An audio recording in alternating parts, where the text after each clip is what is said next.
주님께서 여러분과 함께 루카가 전한 거룩한 복음입니다. 주님 영광 받으소서.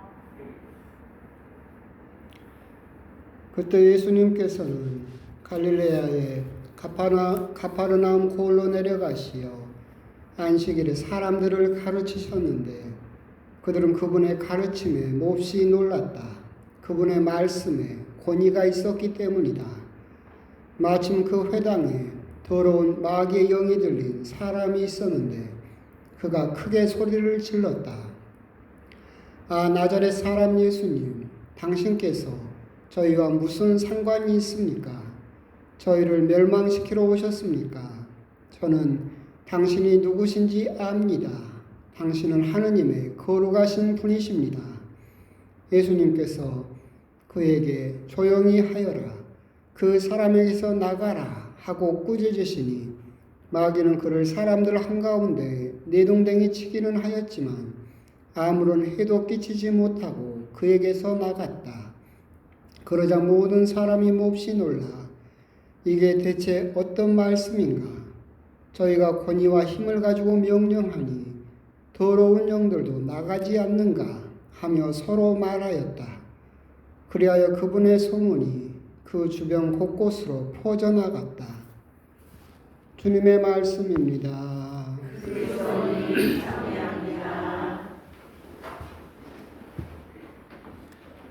참 예수님, 예수님, 오늘 9월 순교자성월 평일 화요일 미사인데 엄청 많이 나오셨습니다. 토요일 특전보다 더 많이 나오셨어요. 9월 순교자성월 돼가지고 다들 회개하셨습니까? 근데 또 다 보니까 또 나오시던 분들이고 아마 또 레주팀에서 또 오다 보니까 또 제일 또 많아진 것 같습니다. 좋은 일입니다. 평일 미사에 온다라고 하는 것은 그만큼 또 중요하고 좋은 일이니까 오늘 미사 때 하나님께 기도로서 또 청하신 은총을 또 받으셨으면 좋겠습니다. 오늘 복음은 이제 예수님의 권위에 대한 말씀이죠. 결국은 예수님의 권위로서 또 악한 영이 굴복하게 되는 그 말씀에 따른 그 힘에 대해서 이야기를 하고 있습니다. 권위라고 하는 것은 우리가 사실 또 갖고 싶은 것이기도 하고 부러운 것이기도 하죠. 권위라고 하는 것은 이제 어원 그대로 한다면 엑수시아라고 해서 그러니까 내 본질 자체에서 나오는 것, 그걸 권위라고 부릅니다. 내 자체, 내 존재에서 나오는 것을 권위라고 부르는데 예수님께서야 당연히 하나님의 말씀이셨으니까 그 말씀이신 분이니까 당연히 그 말씀에 권위가 있었겠죠. 그 존재로서 나오는 것. 근데 이걸 이제 자기가 없기 때문에, 자기에게서 나올 것이 없기 때문에 이제 자기의 지위 또는 위치, 여기에서 또 권위를 꾸며내는 것을 우리들은 권위적이다라고 그러죠. 권위하고 권위적은 또 굉장히 다른 말이죠. 권위적이라고 하는 것은 자기가 가진 게 없어요. 힘이, 능력이. 하지만 그걸 꾸며내기 위해서 자기 지위라든가 위치에서 권위가 있는 것처럼 꾸며내는 것. 그것은 대부분 그렇기 때문에 물량주의, 양쪽주의의 형태를 띠죠. 막 사람을 끌어모으고 사람들을 동원해서 악을 쓰고 그러면 마치 자기에게 권위가 있는 것처럼 사람들에게 속일 수 있겠지만 사실은 그건 권위적인 것이고 그 사람 자체에는 나오는 권위라는 것은 없겠죠. 또 요즘은 또 그 권위적, 그러니까 권위적보다 또 밑에 급이 존재하죠. 갑질이라는 게 있잖아요. 갑질은 자기가 가진 것을 가지고 권위를 드러내려고 하는 거죠. 내가 누군지 알아? 그러면서 외제차나 명품이나 이런 걸 가지고 자기가 가진 걸 통해서 자기에게 없는 권위를 어떻게든 꾸며내려고 하는 거. 그게 이제 갑질이라고 그렇게 또 표현을 하고 있고. 정말로 이제 우리나라가 지금 이렇게 흔들리고 있는 이유도 어른이라는 분들이 없어져 버렸죠. 김수환 추기경부터 시작해서 그래도 우리나라에서 모든 사람들이 그래도 인정하고 권위가 있다라고 그 삶에서 그 존재에서 나오는 힘을 가지고 계셨던 분들이 이제는 다 사라져 버렸고, 그러다 보니까 세상 천지에는 매일 권위적인 사람만, 자기는 권위가 없으면서 사람들을 동원해서 여의도 집회니 뭐니 해가지고 악서가면서 자기가 마치 권위가 있는 것처럼 꾸며내는 사람 천지가 되다 보니까 이렇게 세상이 또한 어지러워진 것이 아닐까. 오늘은 예수님의 권위에 대한 그 문제에 대해서 묵상을 하면서, 하지만 우리 역시도 우리는 권위적인 사람이 되기도 싫고 갑질을 하기도 싫고, 하지만 우리 역시도 권위가 있었으면 좋겠다라고 할 때 권위가 또 사실 어려운 건 아닙니다. 권위를 이제 라틴어에서 이제 어원을 찾아보면 그 권위는 선한 영향력이라는 뜻을 가집니다. 그러니까 어떤 사람이 권위가 있다라고 한다면 힘이 있다는 소리지만, 그 힘은 무슨 힘이냐면 자기의 영향력을, 선한 영향력을 주변에 퍼뜨리는 것. 그것이 권위의 또한 다른 의미이기도 하다.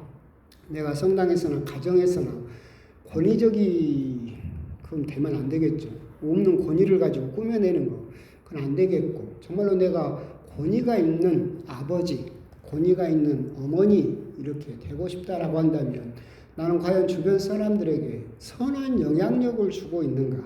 그리고 나로 인해서 그 사람들이 선한 영향력을 받게 되면 나는 스스로 권위가 있는 사람이 되어가고 있다라고 또 생각해 볼 수도 있겠다라고 하는 겁니다. 권위는 어떤 특정한 사람들, 예수님만 가지고 있는 것이 아니라 우리 역시도 삶을 살았고 내 존재에서 나오는 그런 힘을 또한 가질 수 있다. 근데 그 힘은 다른 사람을 어떤 윽박지른다거나 어떤 가지고 있는 물리적인 또는 사람의 인원이라든가 어떤 힘으로 그걸 강요하는 것이 아니라 여러분들이 선한 영향력을 주변 사람들에게 주게 되면 여러분 역시도 권위 있는 사람이 될 수 있다라고 하는 것. 오늘 복음에서도 예수님의 그 권위, 선한 영향력이 결국은 주변 사람들에게 퍼져나가서 결국 악한 영을 쫓아내고 어떤 한 영혼을 구원하게 되는 것. 그건 역시도 권위의 또 다른 의미이지 않을까, 그런 생각이 듭니다. 그래서 그분의 말씀에 권위가 있었다. 그분의 말씀에는 선한 영향력이 있었다라고 그렇게 또 이해하실 수 있겠습니다. 그러면서 제일 재밌는 부분은 또 그 부분이죠.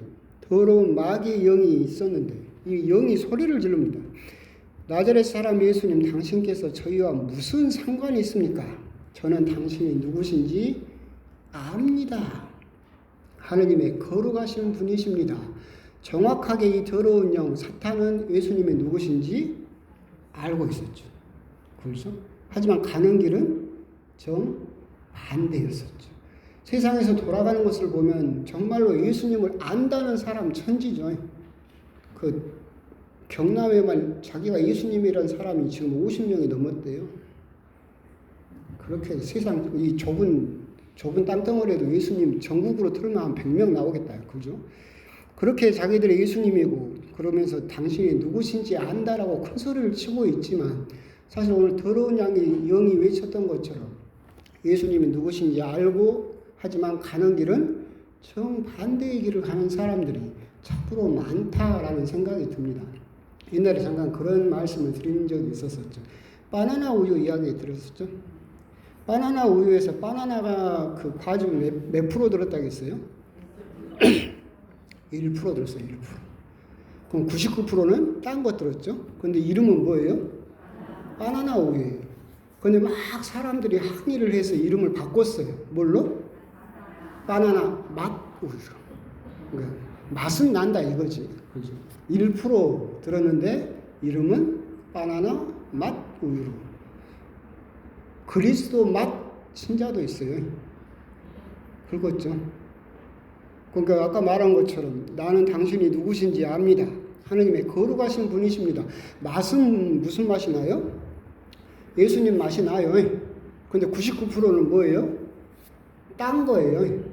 그런 신자들이 또는 그런 사람들이 오늘 복음 묵상하면서 맨 한 사람밖에 생각이 안 납니다. 정광훈이 하는 짓거리를 보면 딱 이거지 않습니까? 맨 예수님 팔아서 그죠? 1%를 팔아서 자기의 이익 99%를 챙기고 있죠.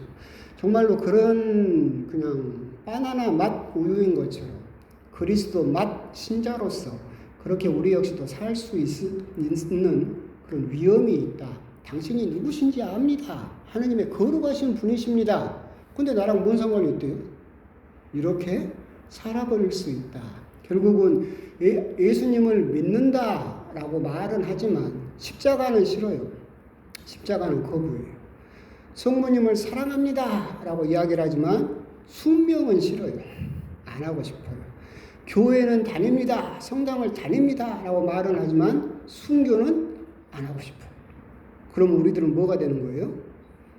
그리스도 맛 신자가 되는 거지.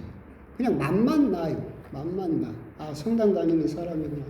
하느님 믿는 사람이구나. 하지만 그게 무슨 상관이 있습니까? 내 삶은 전혀 예수님과 상관이 없고 내 생각이나 내 모든 것은 결국 그냥 성당에 다닐 때는 신자인데 나가서는 아무 상관이 없다라고 한다면 그냥 예수님 맛만 내고 있는 그런 신자일 수도 있겠다. 그런 부분에 대해서 우리들이 조금 조심할 필요가 있을 겁니다. 선종하신 프란시스코 교황님께서 그런 말씀을 하셨었죠. 파트타임 그리스도인이 있다. 파트타임 그리스도인. 파트타임 아르바이트가 있는 것처럼 이 파트타임 그리스도인은 어디서만 그리스도인이에요? 성당에서만. 성당에서만 파트타임으로 아르바이트 하듯이 거기서만 신자고 미사 끝나고 성당 나가면 이제는 뭐예요? 나랑 무슨 상관이 있습니까? 이렇게 살아버리는 거죠. 그래서 교황님께서 항상 우리들에게 강조하셨던 거죠. 올타임 그리스도인으로 살아라. 파트타임으로 살지 말고 결국 그것도 오늘 복음의 뒷부분에서 나오는 것처럼 당신이 누구신지 압니다. 하느님의 거룩하신 분이십니다. 그런데 그게 나랑 뭔 상관이 있습니까? 라고 했던 그 사탄의 말처럼 우리 역시도 신앙생활을 하면서 물론 오늘 평일미사 나오신 분들하고 별 상관이 없어요. 제가 항상 강조드리지만 이 시간에 평일미사 나오실 정도면 여러분들은 그래도 함량이 한 10%는 넘었겠지? 20% 될까? 1%보다 훨씬 높겠지.